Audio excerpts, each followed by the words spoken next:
Hey guys, how you doing? My name is Lena. Welcome back to another video. So today I'm going to show you all the books that I'm reading in January. It's another year and I have shit ton of books to read, honestly. Probably won't happen, but I'm trying to not buy books.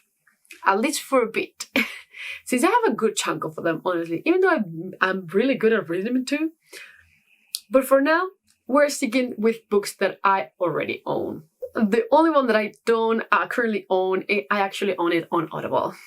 So it's perfectly fine. And let's just start with that one. This is the King Killer... No. The King Killer Queen. That's it. Honestly, I barely know anything about this book. I saw its kickstarted couple of months ago, maybe even 4 or 5 months ago, and I was kind of into it, but not enough for me to actually participate in. But when I saw that it was releasing, I think last month, I was really excited. I got it basically for a credit on Audible, and you know what? It's kind of short. So yeah, I'm quite excited for this one. I love the cover. I know that I read this summary a long time ago. I have no idea. But I really want to read it this month. I lied again. This one, I don't think it would happen, but I'm going to mention this first because I don't have it physically. This is All of Us Villains. And the other day I saw a video of someone talking about this book. And I already have this one on my TBR, basically. And I was just like, you know what? This seems kind of interesting. So I decided to pick it as an audiobook. This is also a completed duology, which is always nice. I don't think I'll make it in time. I barely grabbed it because of the review that I saw. I didn't even saw the whole review. They were just like comparing this book with other ones that I really like. And I was just like, okay, maybe I should try it. Honestly, no idea what this one is about. The other ones, I'm pretty sure about them. This, not so much. Then for the one that I'm currently reading, this is False God. I got ahead of myself. This is Buzzard's Bowl by John. I was just watching the Warhammer book over there. But yeah, this is the sequel to The Trials of Ashmount, which I read a couple of months ago and I really like it. I made a little bit of a dent already, but I've been really enjoying it. The thing that I have to say is that I feel like there's a lot of Buzzard's Bowl. Well. And it's the gladiator part, basically. And I'm not a huge fan of the gladiator part. I much prefer the other POVs of the story, even though Elderbrook, it's fine, and I'm really interested in his story. The fighting part, for some reason, does not click with me in general. Like, it's not this book, it's in general. In every single book that has gladiators on it, Empire of Silence, for example, it just does not work. So it's okay. But yeah, this is a grim dark fantasy. It's fantastic. We have a bunch of POVs. It's like kind of an interconnected story, but not yet. So yeah, it's really cool. I will highly recommend it. The cover for the first book is fantastic. And once you see it, you have to grab it. The other book that I'm currently reading is Edge of the Woods by Andrew Rowe. This is a book set on the Arcane Ascension world, but it's not set or part of the main series. Maybe one day, who knows? Because Andrew Rowe tends to do that with all his books, but maybe one day. And for what I know right now, this basically follows two main characters. And we have the story on the present where the scribe and the swordsman find each other and the swordsman starts telling him his life story, basically, or how he got there. And it's really cool because his name is Lena, which basically means sword. Well, not sword edge, like a sword edge. And he knows that his name is incomplete, so he's always known that something is missing there, and he goes on this adventure. It's been really cool. It's very like world building and magic system heavy.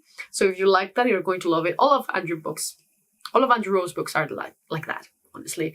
And I just love them for that. So I really wanted like something very deep fantasy.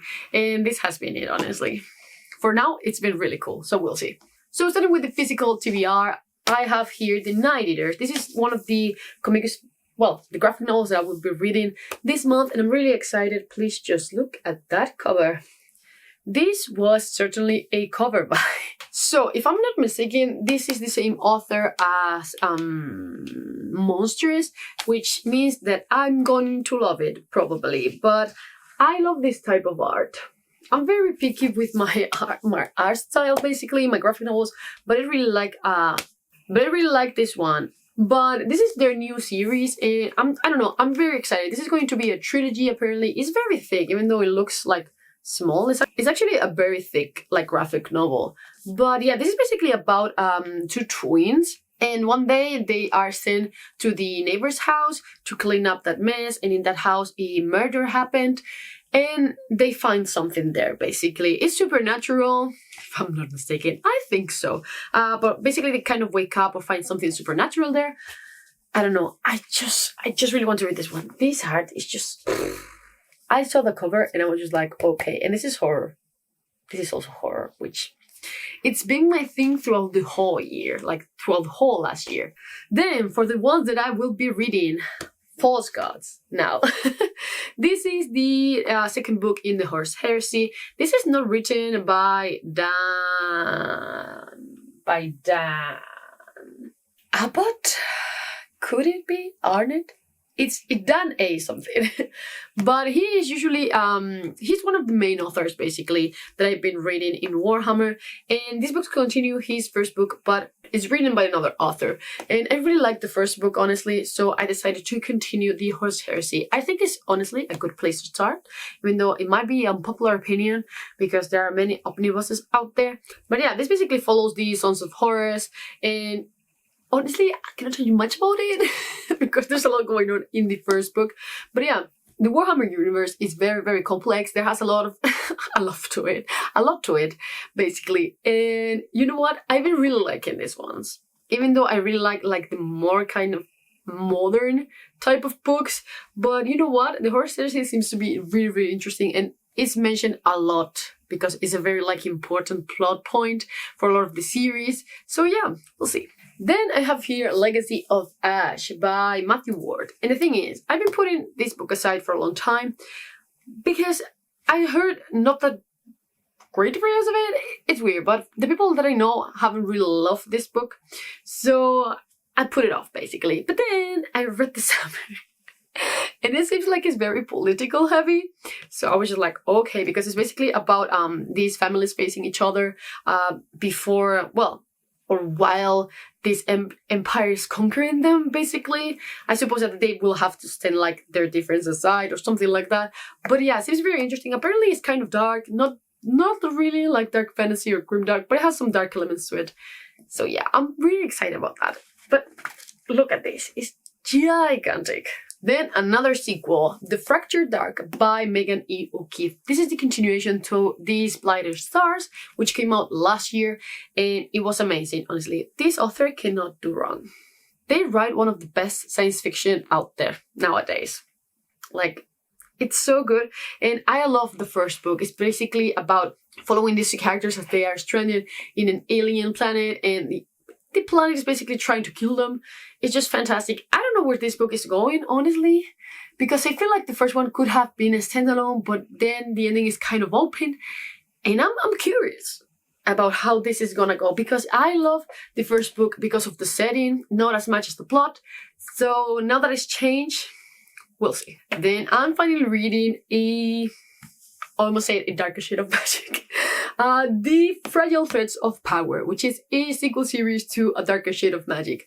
You know, I do not love The Darker Shade of Magic, The Shadows of London. I do not love it. I think the world is great, but the story was not for me. But honestly, I'm kind of curious about the sequel series.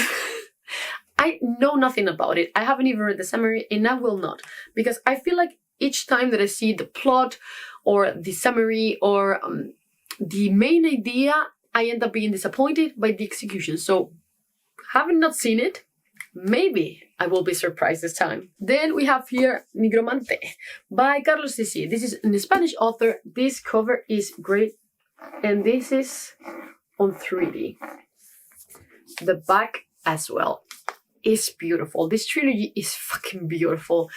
I got this one only for the cover. Well, that was at first. I've been really interested in collecting sci-fi and fantasy, reading original in Spanish lately, because I'm trying to find something that I actually like. But this seems interesting. It's basically about a necromancer that has basically put their base in this little town, and now they basically, the little town, the little folk, have to fight him. It's just, it sounds great, sounds right up my alley. We'll see. But these covers, dude, are insane. Just look at it.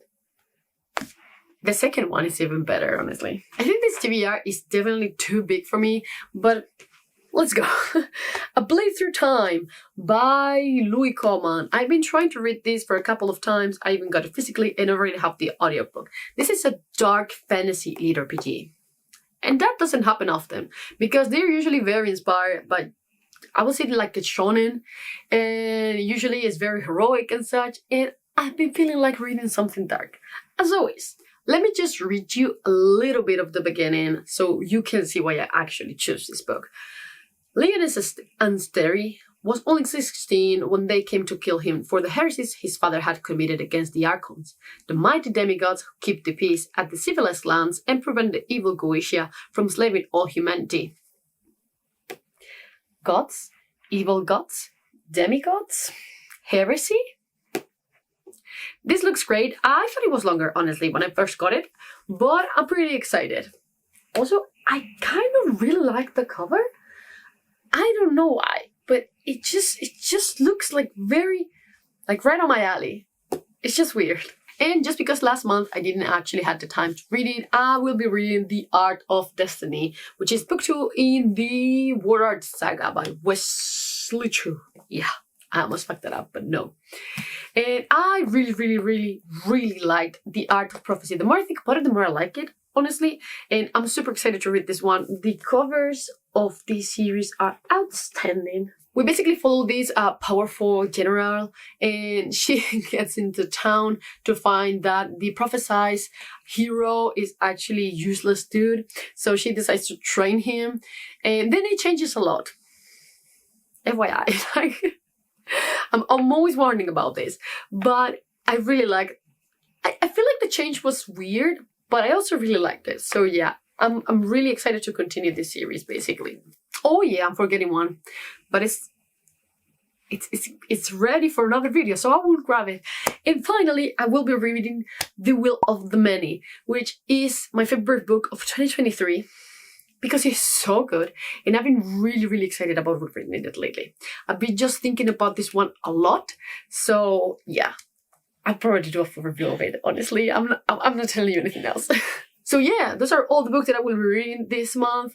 I've already read a couple, honestly, more than this. I will show you on what the fuck am I reading next. So yeah, which books are you reading this month? Have you read any of these? Just let me know in the comments below. And as always, I will see you in the next one. Bye.